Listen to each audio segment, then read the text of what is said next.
So I haven't done a video in quite a while, and I thought I would do one that kind of just came to mind today, and that is one about what I'm going to call 70s guitar chords. And so what we're going to do is mostly, a lot of these chords are triads built over a bass note. And there's one that I want to show you that's a little bit different from that. But in general, they're chords that you kind of heard a lot in the 70s. And that's kind of something that I associate the sound of these chords with too.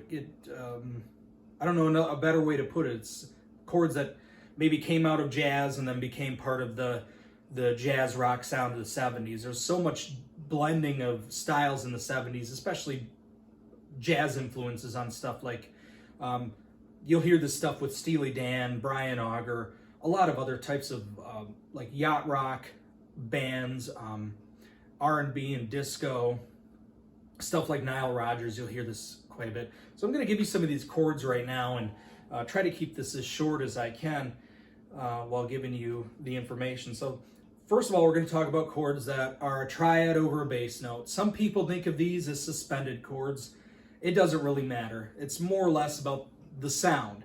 So if you want to get fluent in this stuff,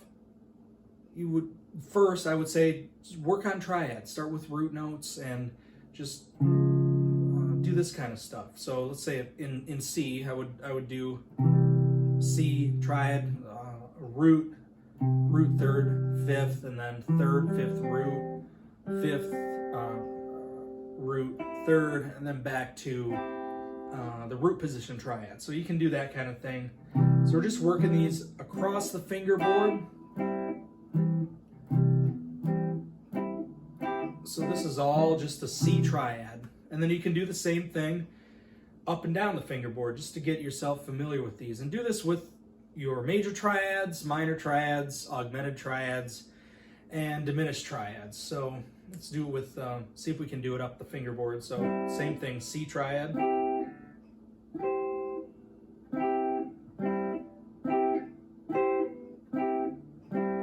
So you just start to work on getting familiar with the sound and the feel of these different triads. And then we can start working on the fun part, which is putting a bass note underneath. And that's part of the fun. A lot of this is just experimenting with what sounds good and just playing different bass notes under different triads. But for the first example, let's play this chord. You hear this all the time in 70s music. Just move it around so you can get an idea. So what this one is you've got your bass note, your root, if you will, and then the triad is built off of either, you can think of it as a whole step below that root note or a minor seventh above. So however you want to think about it. In this case, I have a D bass note and then I have a C triad. So it's just a way to think about it. The shape stays the same. And then if we were to do the same exact intervals up a fourth and play them on this next set of strings up, we would get this sound. So in this case, we would have a G bass note and we would have an F triad. So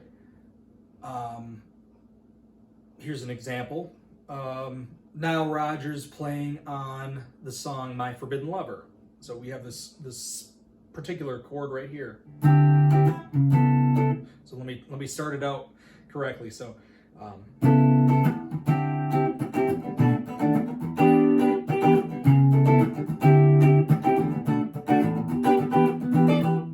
we have that one. It's the second chord in that little phrase or little set of chords that he has. And you hear this one all the time. Like I said, Steely Dan, this appears in tons of their stuff.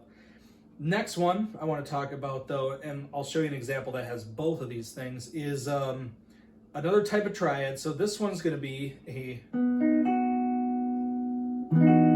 this case, we have an E bass note, and then we have a D, we have a B triad. So this one you could think of as being you have your bass note, and then you have a triad built off of the fifth. So however you want to think about that, either you can think of the fifth is down here, and then here's your octave above to play the triad, whatever. And the same intervals up a fourth. In this case, we'd have, what would we have? We'd have E over A.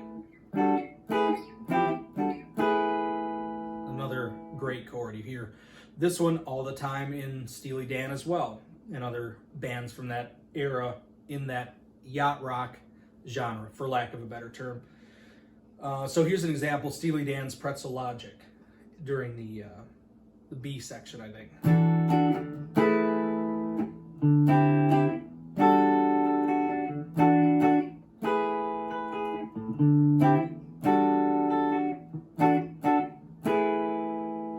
So we have both of those types of chords. We have the chord that has the triad built off the seventh below the bass note, or the whole step below the bass note.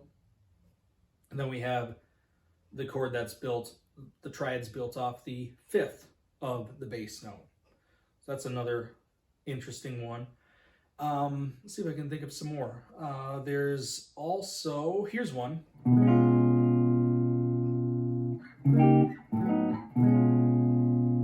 So this is an interesting sounding one. What this one actually is, we have our triad up here in this case. Let's make it easier. In this case, we have a B flat bass note, and we have a C triad. So what we actually have is a C7 chord, but we have it in what we'd call third inversion, or we'd have the seventh in the bass. It's very, what would be considered a very unstable sound, but it sounds really good. And you'll hear this one, I can think of an example, at least one example. Ambrosia's World Leave Me Alone has this chord in it in a couple of different places. And here's the same thing if we were to play it on this set of strings. Oh, sorry.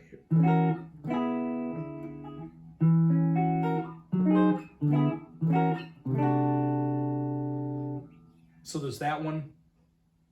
And then there are definitely some other ones. There's, I know this one too.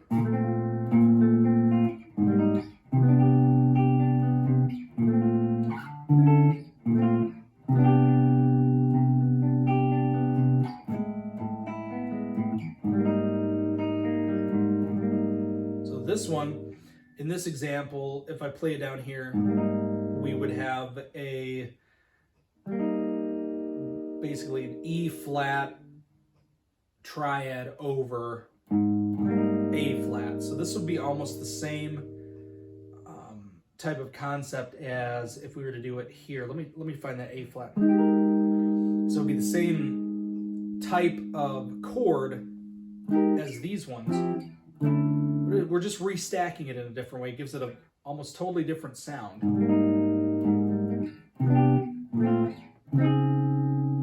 And like I said, that's what's fun about these. You can play with the inversions of the triads, and by that I mean how the notes are stacked, the three notes of the triad are stacked, and then what bass note is underneath.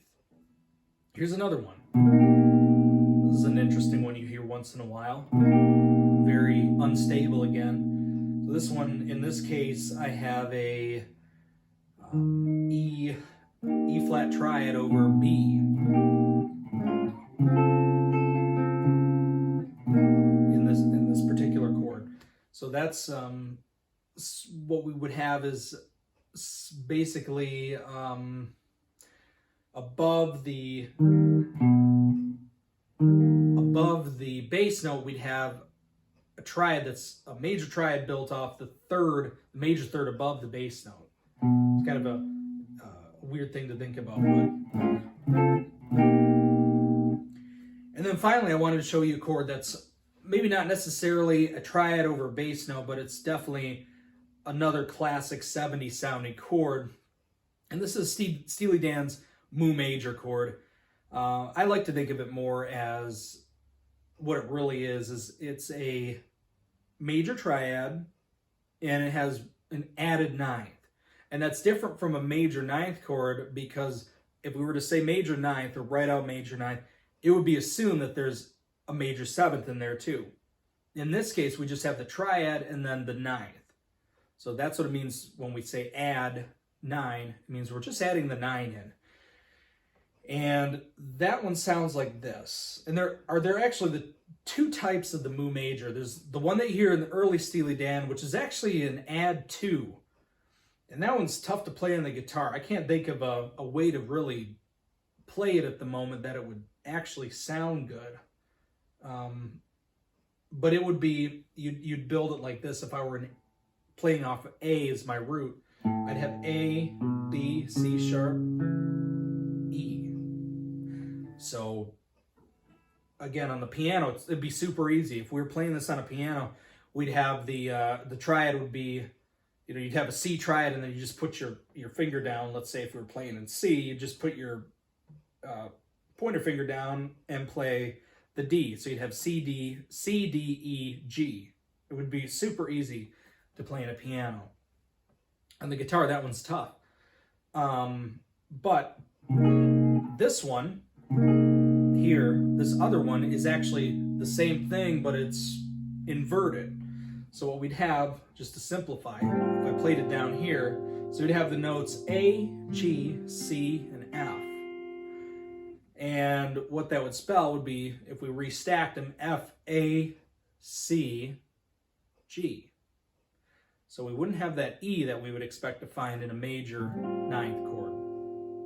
And so in this one, it's basically a first inversion triad with that added ninth, so the G in this case. So this one you hear a lot as well, especially in Steely Dan. And we heard it too in that Nile Rodgers thing we had. It appears right here before the other chord we talked about. So there it is there. And then in Steely Dan, you'll know this one right away when you hear it.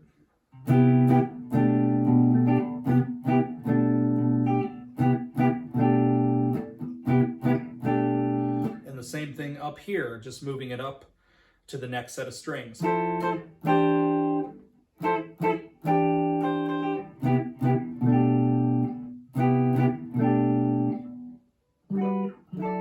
Been a while since I've played this one. A great sounding chord though, so you can use that in a variety of different contexts. I can think of at least 3. Another one, so I've showed you 2 of the ways you might use it. So you could use it with that kind of a movement. You could use it with coming from a major 7th, a half step above, root wise or bass note wise. And you also hear it, I think there's in Steely Dan, I think in Deacon Blues you hear. So you can do the opposite. You can start with this chord and then move down a half step into a major 7th chord. And you just keep playing it forever if you wanted to, all the way up and down the fingerboard. Another context that I think I've come across, this one's a little sketchy because I've just sort of been playing around with this tune. There's a song by the band Pages. Not a lot of people have heard of this band. It's a yacht rock band. Obviously wasn't very well known, but they had a fantastic song called The Sailor's Song on an album called Future Street. I recommend checking that out. If you like Steely Dan, you'll love this track. And so this one, it goes kind of like this. So you have this other, here's another example of one of these triads over a bass note. So in this case, we're taking one of these, what would be this, just moved up here, same intervals, and we're just moving that top note down an octave. So that's another chord. Try this one too. But anyway, I want to get to the point of having that mu major chord or add 9 chord in this. So this riff is something like this, or this chord progression is something like this. It's not, I don't think it's perfect. I'm missing something here, but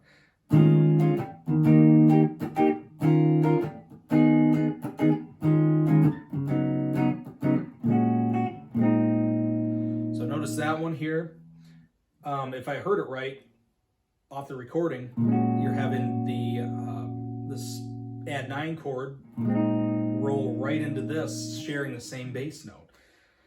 So something to play around with too. Play around with how these interconnect. One of the fun things about these, they just seem to be able to go anywhere too. You can kind of use them as a way to get somewhere different in the song.